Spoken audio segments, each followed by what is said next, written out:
Vous allez bien? Oh, j'ai une voix plus tranquille qu'à l'habitude.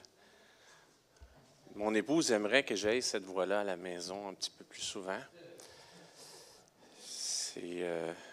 J'avais un repas de cabane à sucre et il y avait une forte concentration de pinards. Hein? Il y avait mes enfants, il y avait leurs cousins. C'était une grosse table et puis c'est ça. Ça peut être bruyant. C'est le troisième message que je fais sur cette série Tête à tête au sommet. L'idée, c'est de voir comment des personnages centraux de la Bible, des gens que vous connaissez, sont leur chemin dans leur rapprochement de Dieu, dans leur histoire avec Jésus ou avec Dieu, ont une importance pour nous aujourd'hui, au 21e siècle, bien que ça s'est passé il y a très, très, très longtemps. Je vais vous apprendre un mot, archétype. Un archétype, c'est un symbole, un lien qui dépasse, qui transcende l'histoire première. Les Écritures, quand on nous parle d'hommes ou de femmes qui suivent Dieu, c'est pas juste une belle histoire, c'est des archétypes pour nous, c'est des chemins pour nous amener vers l'avant. C'est une façon pour nous d'apprendre, de goûter qui Dieu est. Et on a besoin de ça. Quand je reviens au verset, avec le péché, on en parle dans Genèse 3, versets 8 à 10, il y a une séparation. Et après que Adam et Ève eurent péché, quand ils entendirent la voix de l'Éternel, alors qu'ils étaient dans le jardin d'Éden, quand ils entendirent la voix de l'Éternel en train de parcourir le jardin vers le soir, l'homme et sa femme se cachèrent loin de l'Éternel, au milieu des arbres du jardin. Cependant, l'Éternel Dieu appela l'homme et lui dit, « Où es-tu? » Et il répondit, « J'ai entendu ta voix dans le jardin et j'ai eu peur parce que j'étais nu. Alors je me suis caché. » C'est notre histoire. Il n'y a pas un homme qui peut dire sur cette terre, peu importe sa foi, ses convictions, qu'il se sent totalement bien. La seule façon peut-être qu'il peut le faire, c'est pendant un instant, sous l'effet d'une situation, sous l'effet d'un stimuli, d'une drogue ou d'une entrée d'argent. Il peut avoir un certain niveau de joie, mais c'est la réalité humaine qui a un sentiment qu'on est nu, qu'il y a quelque chose qui ne va pas. Et la Bible explique comme étant le péché, mais dans toutes ces circonstances-là, il y a un Dieu qui appelle, qui dit, « Où es-tu? » Et ce Dieu-là vient nous chercher, vient nous parler au sommet. J'ai déjà parlé de deux personnages qu'on trouve dans la Bible. Le premier, Élie. Le nom d'Élie, Élie, c'est un des prophètes de l'Ancien Testament. C'était pas un prophète de prophétie ou d'écriture, c'était un prophète d'action. Lui, il faisait des affaires. Lui, il marchait dans la puissance. Lui, il déclarait des choses. Et son nom veut dire « Mon Dieu est Yahweh ». Mon Dieu est le grand « Je suis ». Et ce que je disais dans ce premier message-là, c'est qu'il y a un moment donné où, au moment qui pourrait sembler culminant dans l'œuvre de puissance qu'il avait, il y a eu il a comme frappé un mur, il y a eu une grande dépression. Dieu l'a amené ailleurs. Il a fallu qu'il réentende qui était le « Je suis » pour ce à quoi il l'appelait aujourd'hui. Et son ministère a complètement changé après ça. Ce n'était pas une démotion, c'était juste une redirection. Et il a formé Élysée, il a formé une école. Lui, toute sa perspective des choses a changé. Et quand on voit à la fin de sa vie, Élie, plusieurs croient que alors qu'au prochain retour de Jésus, quand Jésus va revenir, il va faire partie de ses témoins, des 2 témoins, parce que la Bible enseigne qu'il a été enlevé. Élie n'est pas mort. À un moment donné, il était là, puis à un moment donné, il était enlevé.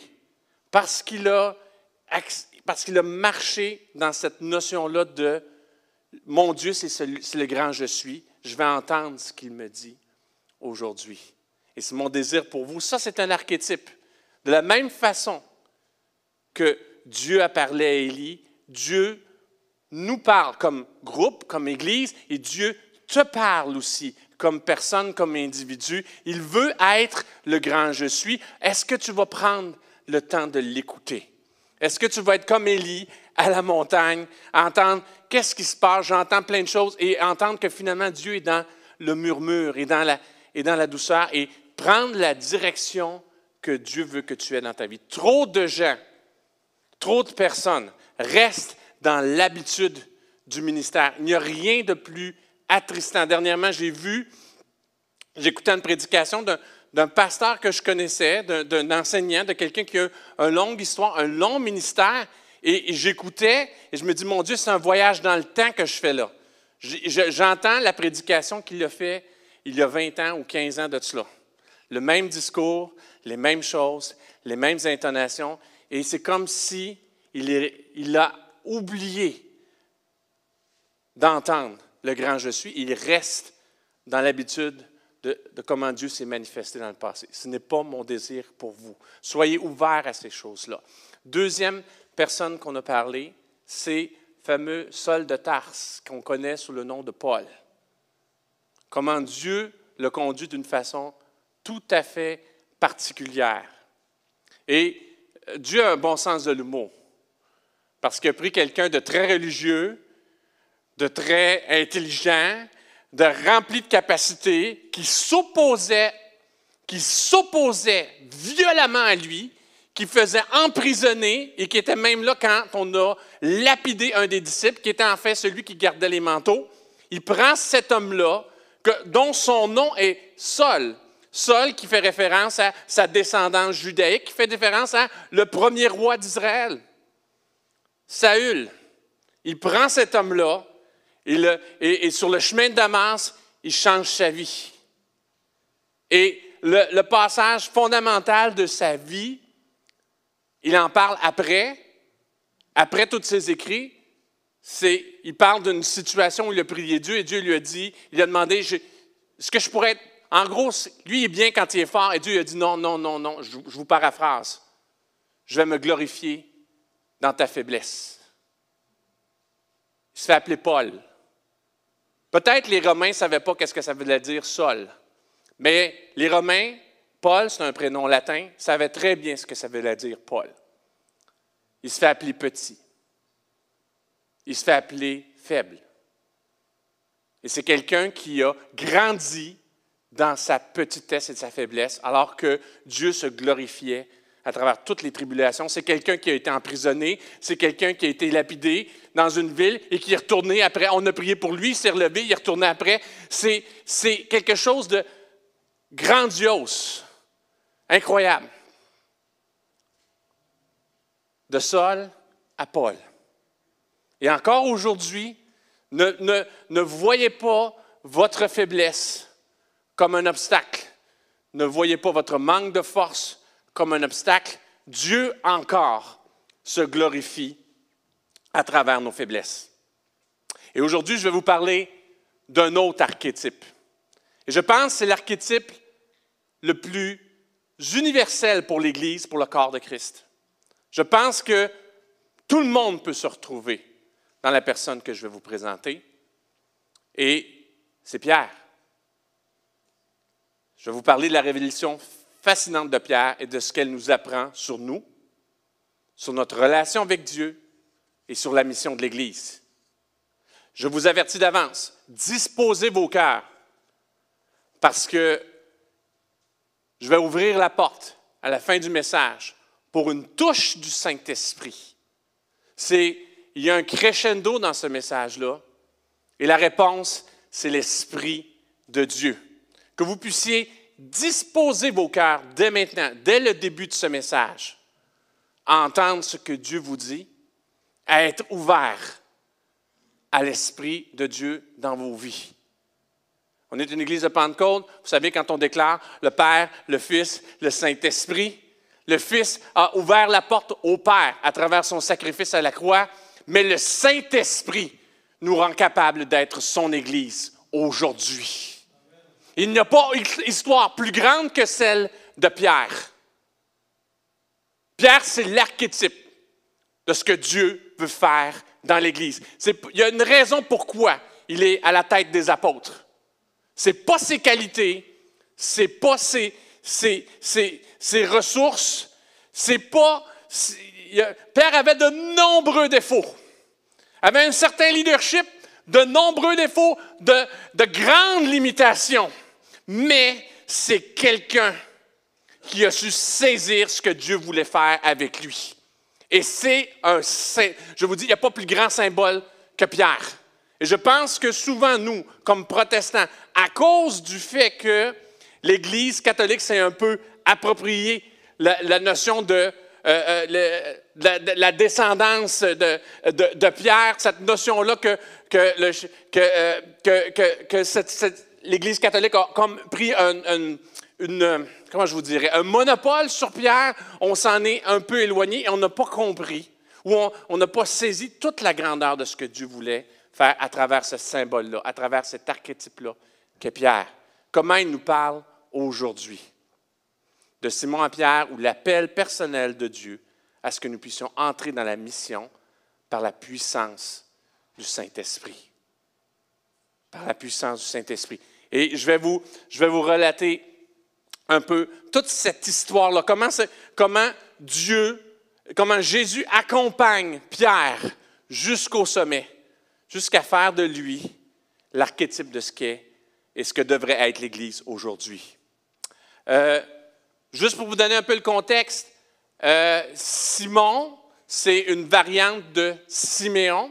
Et dans ce cas particulier-là, en raison du fait que le nom est changé, ce n'est pas dans tous les personnages bibliques que le nom a une grande importance, mais pour Simon, ce nom-là a de l'importance. Et voici d'où est l'origine de ce nom-là, vient de Siméon, c'est dans Genèse, c'est Léa, l'épouse de Jacob, qui est la deuxième épouse, Léa et Rachel. Jacob avait deux épouses, il y en a une qui était bien-aimée, et Léa, c'était la mal-aimée. Celle qu'on disait qu'il avait des yeux doux. C'est un euphémisme pour dire qu'elle louchait probablement. Elle était peut-être probablement un peu moins belle, elle était un peu négligée par Jacob, elle était mariée, et là, voici ce qu'elle déclare sur Siméon. Siméon, c'est son deuxième fils, parce que il est marié avec les deux sœurs, il a plus d'affection pour Rachel, mais c'est Léa qui a les enfants. Plus d'affection pour Rachel, c'est Léa qui a les enfants. Elle devint encore enceinte, ça c'est Léa, et enfantant un fils. Et elle dit, l'Éternel a entendu que je n'étais pas aimée. L'Éternel a entendu que je n'étais pas aimée. Il m'a aussi accordé celui-ci et lui donna le nom de Siméon. Siméon, c'est Dieu m'a entendu dans ma souffrance. Dieu m'a entendu dans mon malheur. Dieu m'a exaucé dans ma souffrance. Ça, c'est Simon. Simon, c'est un pêcheur. Pas un pêcheur comme on est tous pêcheurs, mais un pêcheur de métier. C'est-à-dire qu'il a des bateaux, il a une équipe, il est avec son frère André, il est avec les frères de Zébédée, il est associé avec les frères de Zébédée, Jean et Jacques, et ces gens-là pêchent, vont à la pêche. Ils ont des ouvriers, ils ont des filets, ils ont des bateaux. C'est un entrepreneur. Dans le monde antique, il y a des gens qui sont très, très pauvres, il y a des gens qui sont très, très riches, puis il y a du monde, une petite gang au milieu, puis lui, il fait partie de la petite gang au milieu. Puis son nom, c'est « Dieu m'a entendu pendant que j'en arrache ». Fait que c'est un travailleur, on s'entend? C'est un témoignage de sa vie, c'est un travailleur. Aller à la pêche, il faut que tu y ailles jour après jour, c'est des longues heures. Dans la nuit, il fait fret, dans le jour, il fait trop chaud. Il travaille fort. C'est quelqu'un qui a... C'est un gars d'action. Puis vous regardez ses Écritures, même, il se plaint des autres qui sont trop blablabla puis des grands mots. Lui, c'est un gars d'action, Pierre. C'est quelqu'un qui s'en va, qui travaille, qui se lève du matin jusqu'au soir, puis il est toujours là-dedans. Il est avec ses frères. Il a une vie spirituelle. Puis il est témoin que Dieu, dans tous ses combats, agit. Mais que la vie, c'est pas facile. Peut-être que vous ne l'avez pas vécu encore, mais je pense qu'il y a une vérité là-dedans. Mon père, qui était athée, ça, c'est une des grandes vérités qu'il m'a données. Il m'a expliqué que la vie, c'était pas facile. Puis, je suis d'en vivre un petit peu. On s'en rend compte assez vite, merci, que ça se passe pas toujours comme on prévoit, qu'on n'a pas toujours les ressources qu'on veut, puis il peut y avoir toutes sortes d'obstacles. Et lui, Simon, a appris à marcher avec Dieu à travers les obstacles. Ça, c'est son témoignage. Ça fait partie de son nom. C'est son histoire. Il travaille, puis il travaille avec son frère André, il travaille avec les fils de Zébédée, ils ont des employés, ils ont une entreprise. Ça demande un paquet d'efforts. On pêche le poisson, il n'y a pas de frigidaire pour le mettre, il faut le faire sécher. Il faisait sécher ça, probablement qu'il faut le faire saler aussi. Fait qu'il y a des longues heures, beaucoup de travail. Et on voit un petit peu plus loin. Dans l'Évangile de Jean, qui était un de ses associés. Jean, c'est un de ses associés, avec Jacques, les frères de Zébédée. Ils écrivent là-dessus. Ils amènent une notion qu'on ne voit pas dans les autres évangiles. Dans 1 Jean, Jean 1, versets 40 à 42. Et là, on nous parle d'André. André, le frère de Simon-Pierre, était l'un des deux qui avait entendu la parole de Jean et qui avait suivi Jésus. Il rencontra d'abord son frère Simon et lui dit, « Nous avons trouvé le Messie. » Et là, on parle de Jean. Quand on parle de Jean ici, c'est Jean-Baptiste, qui baptisait dans le désert et qui a parlé de Jésus à certains de ses disciples. André était un de ses disciples. C'est pas clair si Jean ou Jacques, en tout cas, au moins André, un de la gang, était un de ses disciples. Et il en parle à son frère Simon. Ça veut dire qu'il y a quand même des moyens. Lui, il travaille, peut-être. Ils ont des ressources, ils ont des ouvriers. Il a le temps quand même d'aller voir Jean-Baptiste puis d'écouter ses enseignements. Puis il en parle probablement à la tête du business. Puis je pense qu'on a trouvé le Messie. Je pense qu'on a trouvé le sauveur attendu du peuple juif. On l'a trouvé. Ce qui correspond à Christ. Christ, oint, le roi sauveur, comme Christian nous l'enseigne souvent, le oint, celui qui est mis à part pour Dieu. Il a trouvé le Messie, ce qui correspond à Christ. Il le conduisit vers Jésus. Alors, voici. Il rencontra d'abord son frère Simon et lui dit, « Nous avons trouvé le Messie, ce qui correspond à Christ. » Il le conduisit vers Jésus. Jésus le regarda et dit, ça c'est la première fois qu'il le voit, « Tu es Simon, fils de Jonas, tu seras appelé Céphas, ce qui signifie Pierre. » Tu es Simon, fils de Jonas, tu seras appelé Céphas, ce qui signifie Pierre. Première fois qu'il rencontre Simon. Puis il déclare déjà quelque chose. Tu vas être Pierre. Céphas, c'est en araméen. On pense que Jésus parlait cette langue-là, c'est la langue qui était parlée en araméen. Céphas, Pierre. Il y a une symbolique très forte. Il déclare quelque chose à sa première rencontre avec Simon. Tu es celui qui a entendu, qui a été exaucé de ma part dans ta souffrance. Maintenant, tu es Pierre. Tu seras appelé Pierre. Suivez-moi sur cette lancée-là. Tu seras appelé Pierre. Qu'est-ce que ça veut dire, Pierre, pour nous aujourd'hui? Je veux déclarer que nous sommes aussi appelés à être des pierres vivantes. Et on parle de nous comme des pierres vivantes dans l'édifice de Dieu, dans son Église. Nous sommes appelés aussi à changer de notre état où nous étions ceux qui sont allés à Dieu, que Dieu a secouru dans leur souffrance, à être des pierres vivantes dans l'édifice de Dieu. Et c'est la première chose que Jésus a dit à Simon.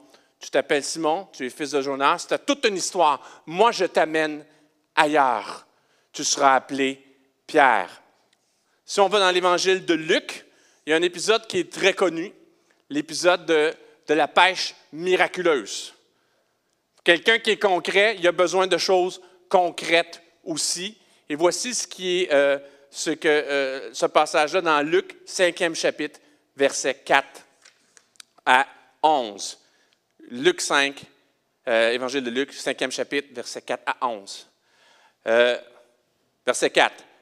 Quand il eut fini de parler, parce que là, Jésus venait d'enseigner, il a emprunté la barque d'André et de Simon-Pierre. Il a emprunté la barque ils sont associés aussi, Jean et Jacques. Une de leurs barques s'est avancée, parlant sur le lac. La voie pouvait porter. C'était comme un amphithéâtre naturel. Les gens étaient sur le bord de l'eau. Lui, il a fini d'enseigner. Et quand il eut fini de parler, il dit à Simon, « Avance où l'eau est profonde et jetez vos filets pour pêcher. » Simon lui répondit, « Maître, nous avons travaillé toute la nuit sans rien prendre. Mais sur ta parole, je jetterai les filets. » Et ils les jetèrent et prirent une grande quantité de poissons et leurs filets se déchiraient. Ils prirent une grande quantité de poissons et leurs filets se déchiraient. Alors, Simon, que son nom veut dire Dieu m'exauce à travers la souffrance, il avait souffert pas mal la nuit passée. Il connaissait, il sait que Dieu était celui qui pourvoyait à ses besoins. Il sait que Dieu pouvait agir en sa faveur. Il avait cette confiance-là. Mais là, il était allé au bout de son expérience concrète où Dieu est fidèle. On a tout fait là, la nuit passée. On a prié avant de partir. On est parti avec notre petit bateau. On a pêché, on a pêché, on a pêché. Il n'y a rien qui est sorti. Mais là, voici, il entend cet enseignement-là. Il entend la parole vivante de Dieu.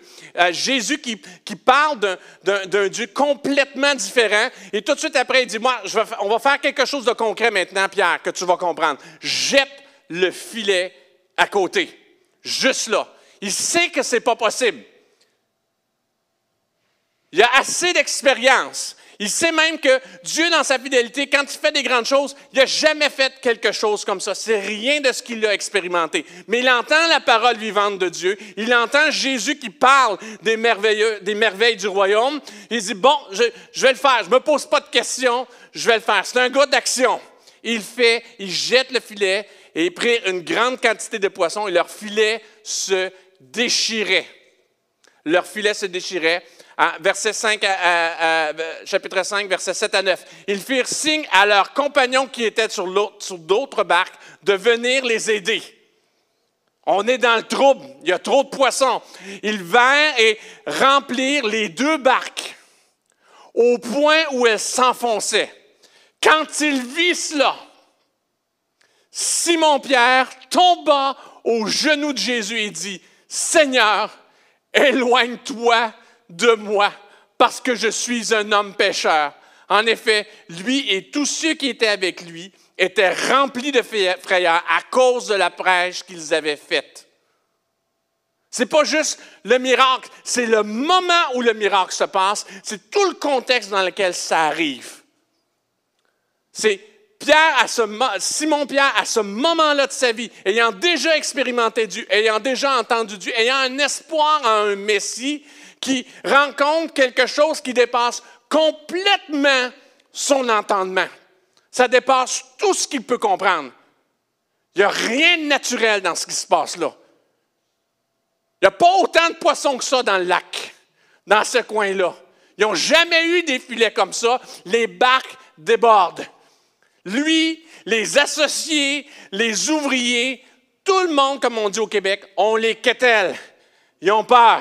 Il y a quelque chose d'infiniment plus grand que lui. Et sa réaction première à Pierre, c'est que je suis indigne, je suis pécheur. Qu'est-ce qui se passe ici? C'est quel Dieu qui fait ça? Moi, je connais le Dieu qui m'arrache de ma souffrance, mais le Dieu de la surabondance, le Dieu de la nouvelle vie, le Dieu de l'espoir, le Dieu qui dépasse tout entendement, moi, je ne le connais pas. Je ne pense pas que je me qualifie. Je ne me qualifie pas. Je ne sens pas qu'à l'intérieur de moi, Simon ne se qualifie pas. Ce n'est pas mon nom. Ce n'est pas mon nom. Verset 10 à 11. Il en donnait le même pour Jacques et Jean, les fils de Zébédée, les associés de Simon. Jésus dit à Simon, « N'aie pas peur.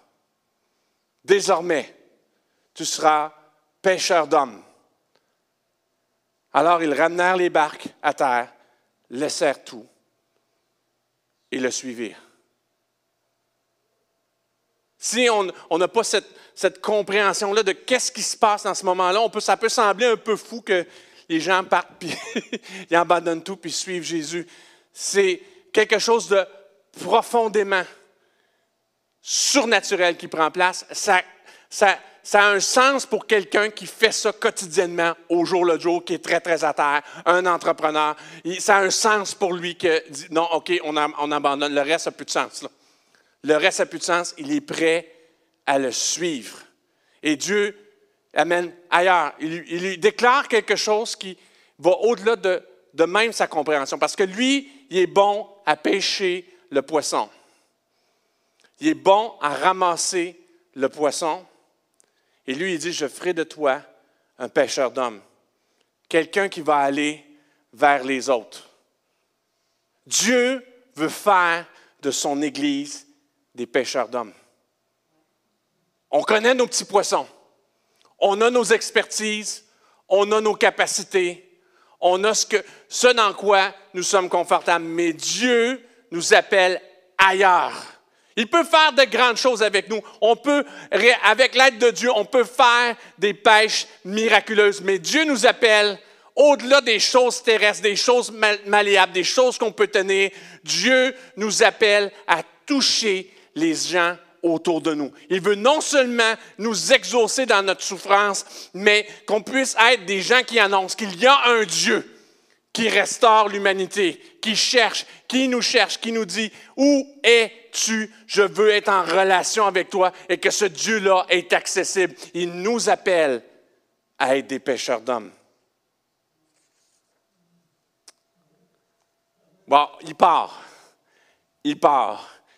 Il s'en va avec Jésus. Et puis, il marche avec Jésus. Il fait partie de ses disciples. Il est de ceux qui sont accrochés vraiment. Ça a été quelque chose pour lui. Très, très significatif. Et je pense que ça a été autant significatif pour André, pour Jacques et Jean. Tu vois que c'était le cercle autour de Jésus. C'était ceux qui étaient le plus proches. Pierre, Jean-Jacques. Quand on dit Pierre, Jean-Jacques, c'est les trois. Pierre, André, il était là aussi important, mais on dirait que ça a eu un trait. C'est particulier parce que c'était André le disciple de Jean-Baptiste. Mais finalement, ça a parlé beaucoup plus à Pierre, à Jean, à Jacques. Vous savez l'expression Pierre, Jean, Jacques, hein? Bien, c'est ça, c'est ces trois disciples-là. Ils étaient tout le temps autour de Jésus, monte à la montagne. Quand il y avait quelque chose de spécial, d'un petit peu plus, une montée un petit peu plus, il gardait ces trois-là, il était avec eux. Et voici qu'il y a une autre rencontre au sommet avec les disciples duquel Pierre fait partie. Et probablement, ça va être une interprétation que vous n'avez jamais entendue. Une histoire que vous connaissez, une histoire qui est extrêmement connue. Jésus qui marche sur les eaux. Jésus qui marche sur les eaux, une histoire extrêmement connue, mais au sens où Pierre est là dans cette histoire-là, et le sens que ça a pour nous, l'Église aujourd'hui, je veux casser un peu les moules. Et quelle est toute la symbolique qu'il y a de Jésus qui marche sur les eaux. Il ne marche pas n'importe comment sur les eaux.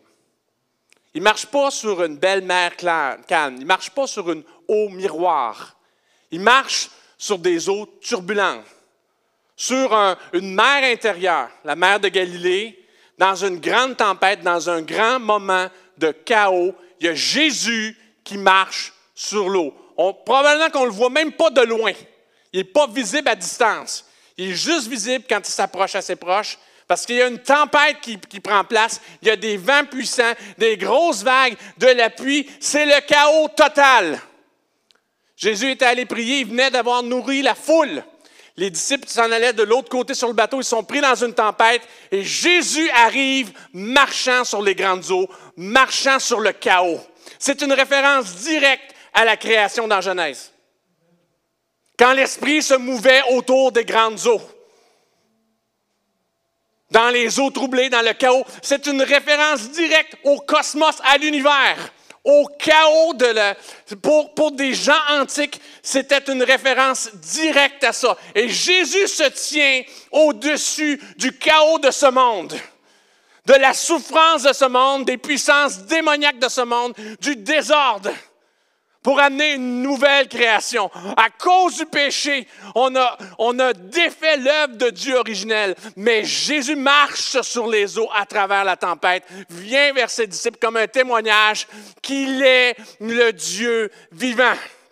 Et là, ils ont peur, ils disent, mais en voyant que le vent était fort, ils ont peur, ils disent, qu'est-ce qui se passe, qu'est-ce qui se passe, qu'est-ce qui se passe? Ils ne comprennent pas tout ce qui prend place. Laissez-moi vous dire, là, j'étais en train de sauter un paragraphe. Dans Matthieu 14, je vais vous lire du verset 27 à 33.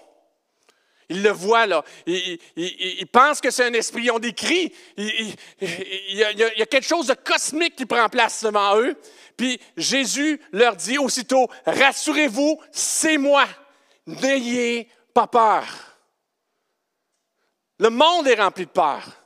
Le monde qui nous entoure est rempli de peur. Et aujourd'hui, Dieu dit encore, rassurez-vous, n'ayez pas peur. Autour de la grandeur, notre petitesse dans l'univers, nos souffrances, notre confusion, les troubles, le chaos tout autour de nous, Jésus dit, voici, rassurez-vous, c'est moi, n'ayez pas peur.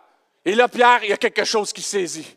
Pierre lui répondit, Seigneur, si c'est toi, ordonne-moi d'aller vers toi sur l'eau. Jésus lui dit, viens. Pierre sortit de la barque et marcha sur l'eau pour aller vers Jésus. Il y en a deux qui ont marché sur l'eau. Jésus et Pierre. Moi, je vais vous déclarer quelque chose. L'Église fait des pierres vivantes de Jésus-Christ, se dresse au-dessus du chaos de ce monde, se dresse au-dessus de la tempête et marche sur les eaux. Elle a autorité sur ces eaux comme Jésus a autorité sur l'eau. Si Pierre a marché, nous aussi on marche. S'il nous appelle à aller au-dessus de ces ténèbres-là, nous aussi on peut le faire. Nous aussi on peut le faire, mais attention. Whoop.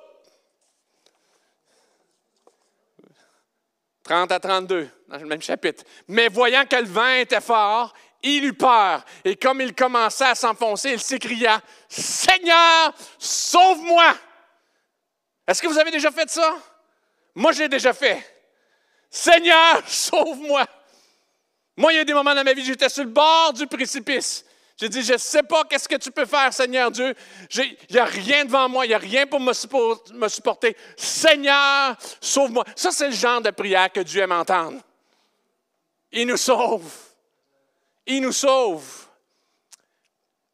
Comme il commençait à s'enfoncer, il s'écria, Seigneur, sauve-moi. Aussitôt, Jésus tendit la main, l'empoigna et lui dit, homme de peu de foi, pourquoi as-tu douté? Et ils montèrent dans la barque et le vent tomba. J'ai longtemps lu le passage qui suit. Homme de peu de foi, pourquoi as-tu douté? Comme une reproche. Dieu n'est pas venu pour condamner. Ce n'est pas une reproche. C'est une constatation et une question ouverte. Constatation. Hey Pierre, tu marches dans quelque chose qui te dépasse. Tu marches sur les eaux et ta foi est chambranlante. C'est clair que sa foi est chambranlante. Il a peur, il cale. C'est juste une constatation. Dieu, il n'y a pas une once d'accusation de Jésus dans ce qu'il déclare à Pierre. Ça, c'est ma conviction profonde parce que ça va à l'encontre. Si Jésus condamne Pierre, et il le dit lui-même, ça va à l'encontre de d'autres passages où il dit clairement qu'il ne vient pas pour juger l'humanité, il vient pour la sauver. Il constate, Pierre, t'es chambranlant, mon ami. Et là, il ouvre une question ouverte.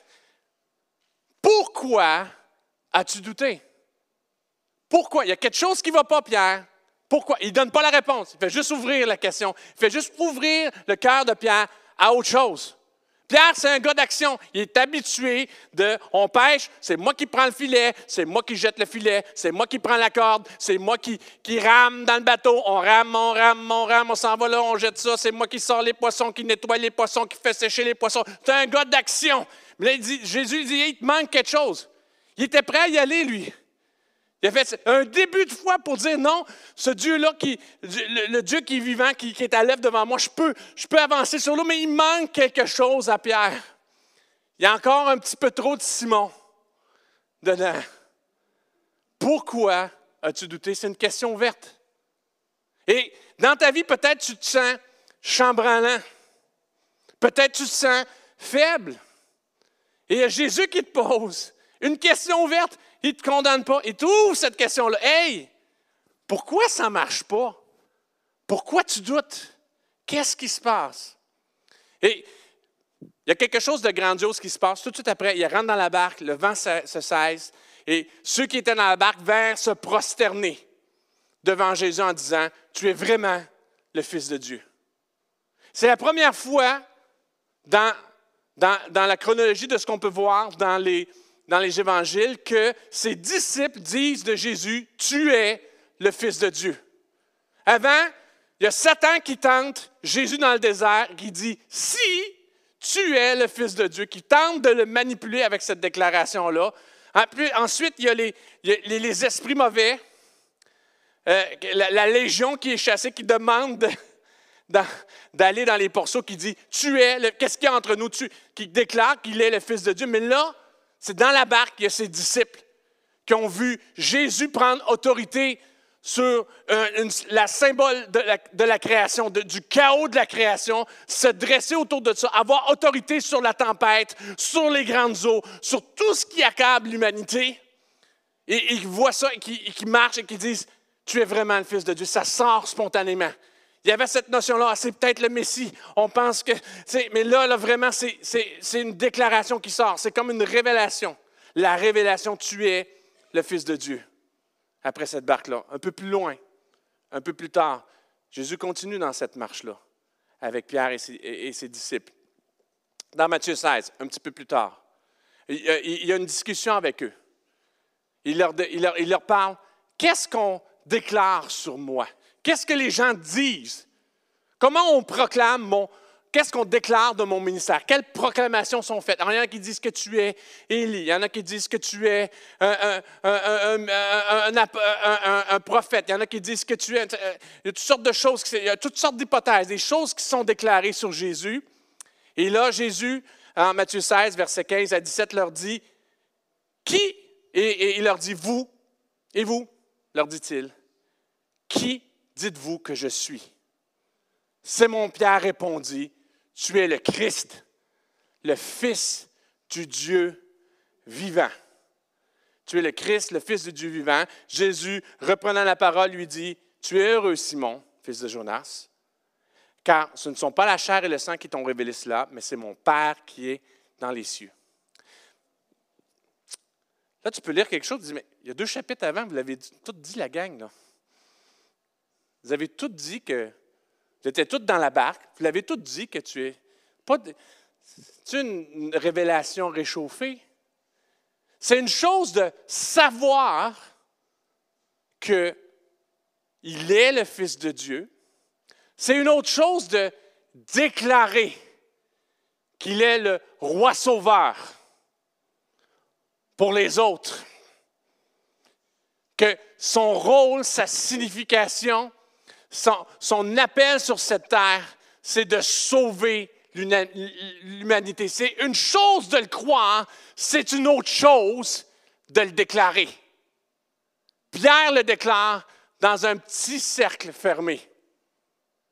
Il n'y a pas la force de le déclarer plus tard. Voici ce qu'il dit tout de suite après que Pierre ait déclaré ces choses-là. Verset 18. « Et moi je dis que tu es Pierre. » Tu es Pierre, c'est ton nom. « Et sur cette pierre, je bâtirai mon Église et que les portes du séjour des morts ne prévaudront point contre elle. » L'Église de Jésus est bâtie sur une chose, c'est qu'il est le Christ, qu'il est le roi sauveur, le Fils de Dieu qui a donné sa vie pour l'humanité.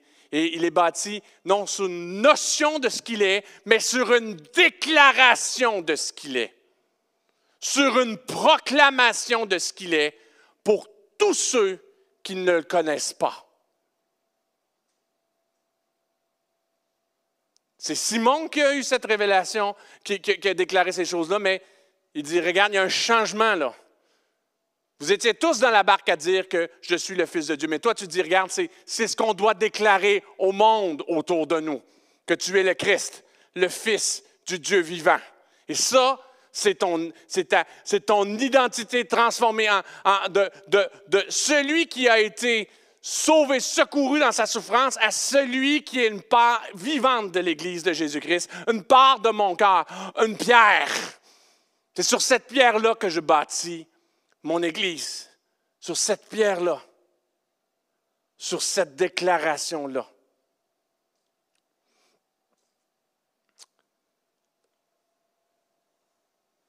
Pierre est très connu pour une chose, après que Jésus ait été livré. La déclaration prend le bord. Il dit un peu plus tard, dans ses échanges avec Jésus, je suis prêt à mourir pour toi, je suis prêt à tout faire ces choses-là. Et quand Jésus est arrêté, est amené devant le Sanhédrin, d'ailleurs, il leur demande aussi, et tu es le Fils. Eux autres aussi, ils déclarent, est-ce que tu es le Fils de Dieu? Il dit, oui, tu l'as dit. On en a parlé à Pâques, dimanche passé. Il est accusé, il donne sa vie. Pierre est confronté 3 fois. Jésus lui annonce qu'il va le renier 3 fois. Et Pierre est connu. Souvent, les gens ne connaissent pas beaucoup l'histoire de la Bible, mais ils savent que Pierre l'a renié. Ils savent que Judas l'a trahi, puis ils savent que Pierre l'a renié 3 fois. Il vient de déclarer ça. Jésus vient de dire, c'est une pierre. Ça fait partie de ta nouvelle identité. Celui qui déclare qu'il est le Christ, le Fils du Dieu vivant, le oint, celui qui sauve l'humanité, le roi sauveur. Et là, il est confronté. Il n'est même pas confronté à ça. On fait juste lui demander s'il connaît Jésus. Puis il renie le fait qu'il le connaît. Quel paradoxe. C'est comme si Jésus lui posait la même question que quand il l'a enlevé des grandes eaux. Homme avec la foi chambranlante,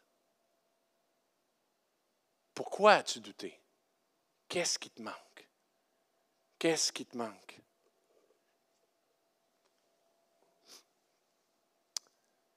Jésus ressuscite, il apparaît à ses disciples. Pierre, on a toutes ces notions-là. Pierre va dans le tombeau, il apparaît à ses disciples. Il y a quelque chose de grandiose, mais Pierre est encore travaillé dans son fort intérieur après la résurrection de Jésus. Ce que je vais vous lire, ça a été dans l'Évangile de Jean. Témoin de premier niveau, là.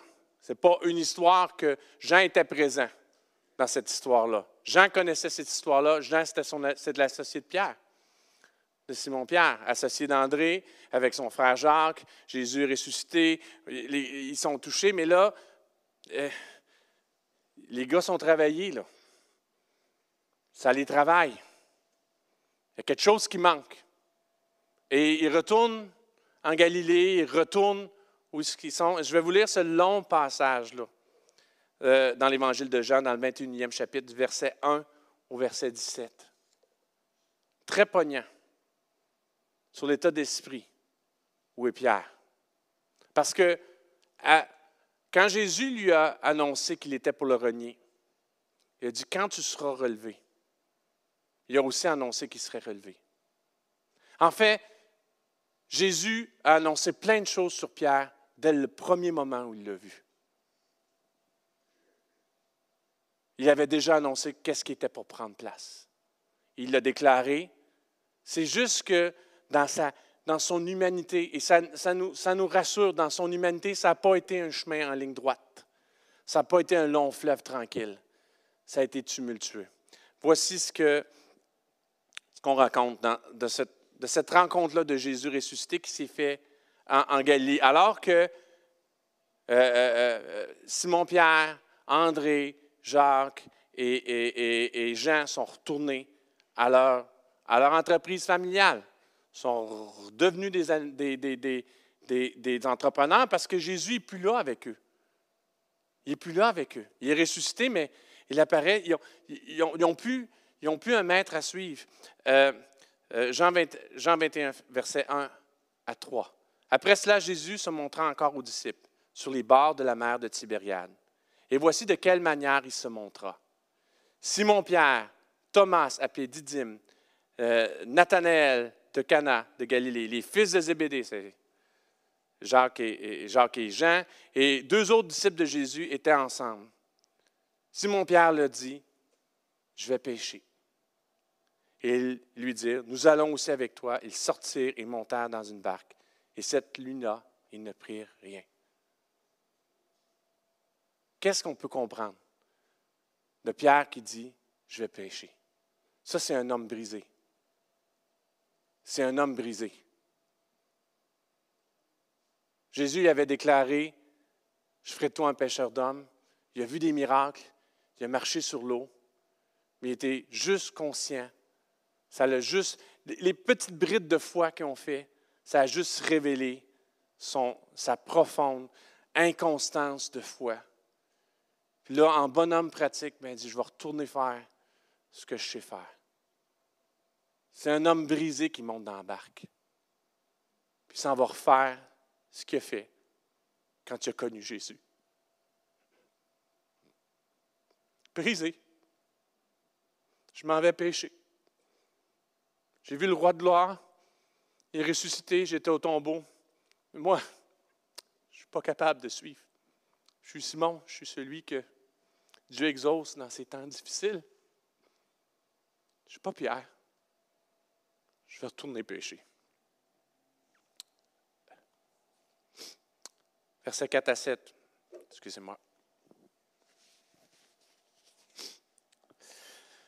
Le matin était venu, Jésus se trouve sur le rivage, mais les disciples ne savaient pas que c'était Jésus. La barque est loin, il y a un monsieur là-bas qui se tient. Jésus leur dit, « Enfants, n'avez-vous rien à manger? » Ils lui répondirent, « Non. » Il leur dit, « Jetez le filet du côté droit de la barque et vous trouverez. » Ils le jetèrent et ils ne pouvaient plus le retirer à cause de la grande quantité de poissons. Alors, le disciple que Jésus aimait dit à Pierre, ça c'est Jean, « C'est le Seigneur. » Simon-Pierre, dès qu'il a entendu que c'était le Seigneur, mit son vêtement et sa ceinture, car il était nu, et se jeta dans la mer. Il venait de pêcher, il avait eu chaud, il était probablement, quand il dit nu, il était juste torse nu. Là. Il comprend que c'est Jésus lui-même qui reparle, de la même façon qu'il l'a fait tout quitter. Exactement de la même façon qu'il l'a appelé à être pêcheur d'hommes. Il le refait encore. Il comprend que c'est lui. Puis là, oublie ça, là, à pagayer jusqu'au bord. Il saute. Il s'habille, il saute, il s'en va. Parce qu'en lui, il n'y a pas de solution. Et il ne comprend pas pourquoi ce que Jésus a déclaré dès le départ, il le déclare encore aujourd'hui, après tous les échecs qu'il a eus. Il nage jusqu'à la rive. Laissez-moi vous lire les versets suivants. 8 à 11. Les autres disciples vinrent avec la barque, tirant les filets pleins de poissons, car ils ne s'étaient éloignés de terre que d'environ 200 coudées. Lorsqu'ils furent descendus à terre, ils virent là des charbons allumés, du poisson dessus et du pain. Jésus leur dit, « Apportez les poissons que vous venez de prendre. » Simon-Pierre monta dans la barque et la tira à terre, les filets pleins de 153 grands poissons, quoiqu'il n'en eût, excusez-moi. Il tira à terre le filet plein de 153 grands poissons, quoiqu'il n'en eût tant, le filet ne se rompit point. C'était un filet rempli, puis il ne lâchait pas. Il ramène tout ça.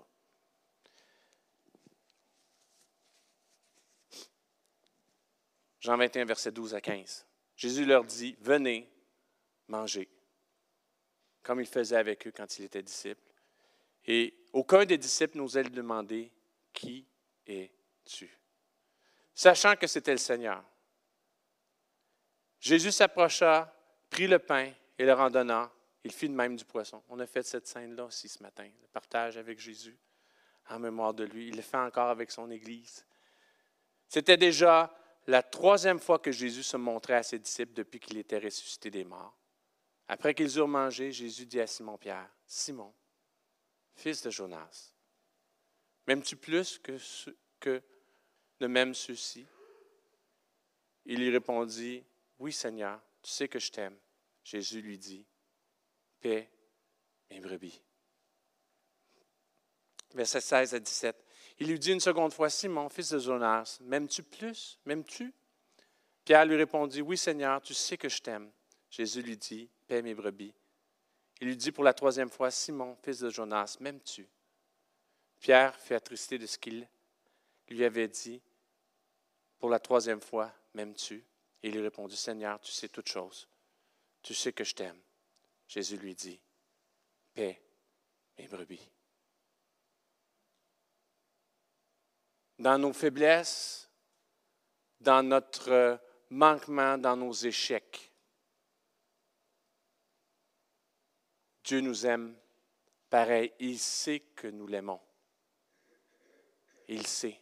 Il prend le temps de répéter 3 fois à Pierre la même question pour chacune des fois qu'il l'a rejeté. Pierre est ému. Et Pierre comprend que ce que Jésus lui demande, il ne sera jamais capable de le faire par ses propres forces. Il n'y arrivera jamais. Et Jésus lui donne une porte pour rentrer dans tout ce à quoi il l'appelle, à être un pêcheur d'hommes. Il lui dit, « Prends soin de mes brebis. » Qu'est-ce que ça veut dire pour nous aujourd'hui? Qu'est-ce que ça veut dire? Nous qui, la plupart d'entre nous, la plupart des gens, c'est rare qu'on vient à Dieu en étant « ça va super bien ». Moi, je viens d'un milieu athée. Rien qui me disposait à m'approcher de la foi chrétienne, à m'approcher de Jésus, si ce n'est la profonde souffrance que j'avais à l'intérieur de moi. Le désir de quelque chose de plus. Que Dieu me secourt, que ce soit mon secours dans ma souffrance, dans mon mal-être, dans mes manquements, dans toutes mes faiblesses. Je suis Simon, moi. Je pense que la plupart d'entre nous, on est comme Simon. On cherche un Dieu qui nous délivre, qui agisse dans nos vies. Mais Dieu ne veut pas juste délivrer des gens comme ça. Il ne veut pas juste nous donner le pain de vie, qu'on soit béni, béni, béni. Il veut qu'on soit une source de bénédiction. Alors, Pierre est arrivé à la conclusion qu'il n'y avait pas grande source de bénédiction en lui. Il comprenait où il devait aller. Il voyait le chemin qu'il devait parcourir, mais en lui, il n'y a rien. Il n'est pas capable d'aimer Dieu comme il doit être aimé. Il répond humblement, est-ce que tu mets Tu sais, c'est comme s'il disait, j'essaie. Tu sais que je t'aime. J'essaie. Et Dieu lui dit, regarde, paie mes brebis. Sois dans ma maison. Sois dans le lieu où je suis. Sois à l'endroit où mes brebis sont, où les gens qui ont foi en moi se rassemblent. Il était tellement loin de là. Tous ceux qui avaient mis leur foi en Jésus étaient à Jérusalem. Le petit noyau de croyants qui restait était à Jérusalem. Et Jésus, sans l'accuser, sans le condamner, il lance cette question-là. Ta foi est chambranlante. Pourquoi? Pourquoi? Et il donne une réponse. Paie mes brebis. Occupe-toi des autres. Tu as eu cette révélation que je suis le sauveur de l'humanité. C'est ça mon Église. C'est des gens qui prennent soin des autres, qui prennent soin des êtres humains et qui le déclarent. Fais juste ce petit pas de foi et attends-toi à moi. La dernière rencontre qu'il a eue, quand il les a quittés, quand il a quitté les croyants, il leur a déclaré, je vous fais une promesse. Attendez-moi. Attendez le Saint-Esprit. Attendez le Saint-Esprit. Ils étaient dans la chambre haute. Tous ensemble. Au jour de la Pentecôte. Attendant ce que Jésus avait promis.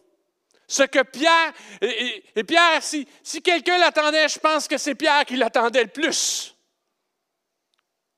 Parce qu'il était tellement conscient du Siméon, mais tellement conscient aussi que la pierre vivante, il ne l'avait pas en lui. Ce que Dieu avait déclaré sur lui, il ne l'avait pas. Il l'a essayé, il ne l'avait pas. Il avait besoin de ce que Jésus avait promis.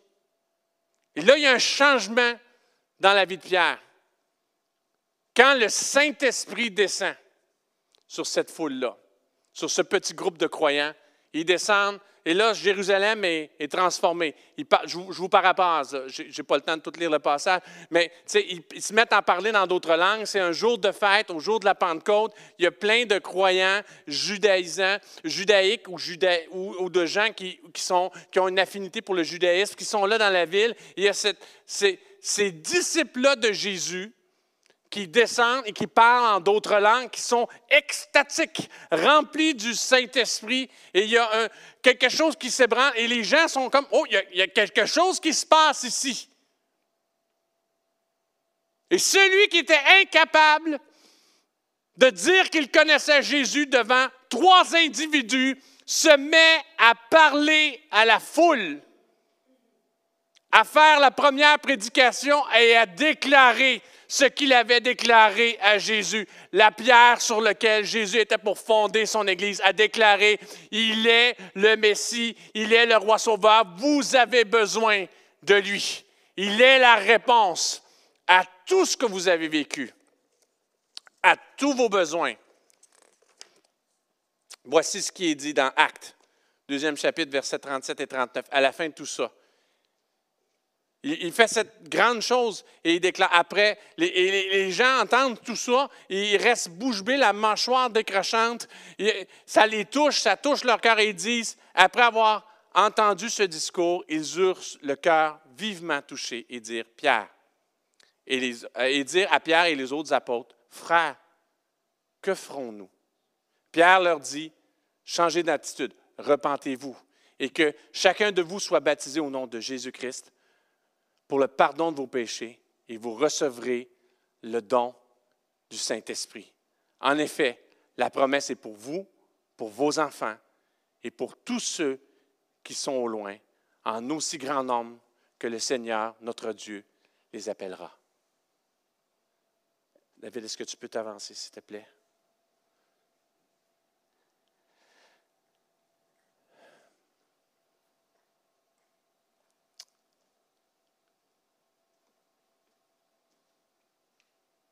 Il y a quelque chose en chemin de Simon à Pierre. Il y a quelque chose pour nous comme croyants, pour nous comme Église, dans notre chemin de quelqu'un qui connaît Jésus, comme celui qui me sauve de ma souffrance, qui me secourt, à quelqu'un qui est une pierre vivante dans son Église, qui déclare que Jésus-Christ est Seigneur, que Jésus-Christ est Sauveur à tous les gens qui l'entourent. Et je vous dis, on ne peut pas le faire tout seul. On ne peut pas. On ne peut pas. On peut marcher un petit peu sur l'eau, mais on cale. On peut avoir des illuminations, des révélations, mais ça reste juste dans nos cœurs.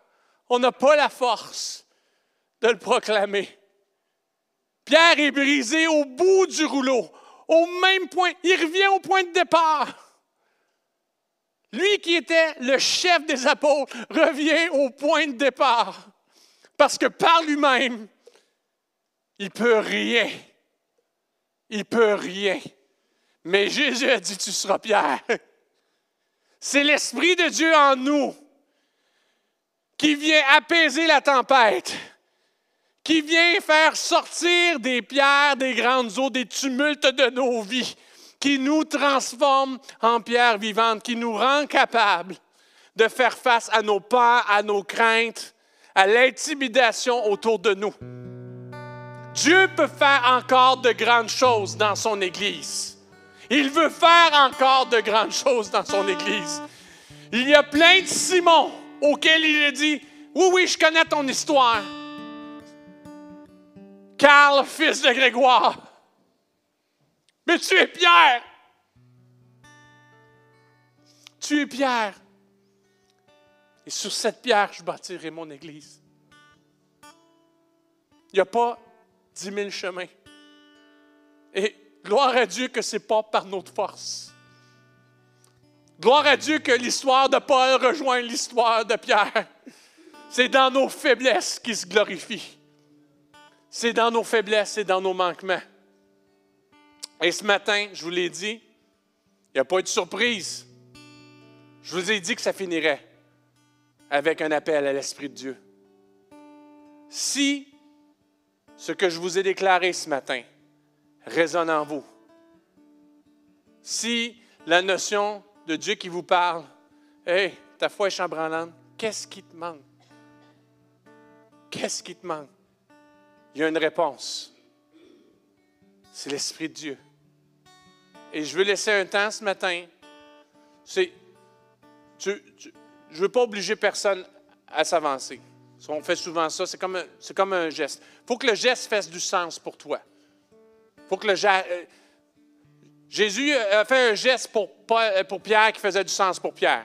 Le filet plein de poissons, ça faisait beaucoup de sens pour Pierre. Peut-être pour toi de t'avancer ce matin ici, c'est quelque chose qui fait du sens. Peut-être pour toi de te lever debout où tu es, c'est quelque chose qui fait du sens. Peut-être pour toi, te mettre à genoux, c'est quelque chose qui fait du sens. Mais on a besoin du Saint-Esprit. Pour être des pierres vivantes dans son Église, on a besoin du Saint-Esprit. On a besoin du Saint-Esprit pour aller au-delà de nous-mêmes, de nos faiblesses, de nos manquements. On a besoin du Saint-Esprit pour changer, pour transcender toutes nos limites, pour faire face aux tempêtes de l'extérieur, pour faire face aux accusations, aux oppressions, aux situations difficiles. Pour être des sources de vie pour les autres, on a besoin du Saint-Esprit. Et je vous invite, alors que David nous conduit dans ce chant-là, à prendre une position. Si ce message-là fait du sens pour vous ce matin, à prendre une position ici, soit en vous avançant, soit en vous mettant en genoux, soit en vous levant, soit même en restant à votre place pendant que la musique joue, à ouvrir votre cœur, à recevoir un Saint-Esprit qui dépasse toute chose, qui nous permet de marcher sur les eaux, qui nous permet d'être l'Église sur laquelle les portes du séjour de mort ne se fermeront jamais, d'être une Église vivante, d'être des porteurs d'espoir pour tant d'autres personnes qui souffrent présentement comme nous avons souffert par le passé, d'être des gens transformés, de saisir Pierre, d'arrêter d'être juste des gens que Dieu a sauvés dans leur souffrance, mais d'être des gens qui portent le message de salut à d'autres qui souffrent. On ne peut pas y arriver par nous-mêmes.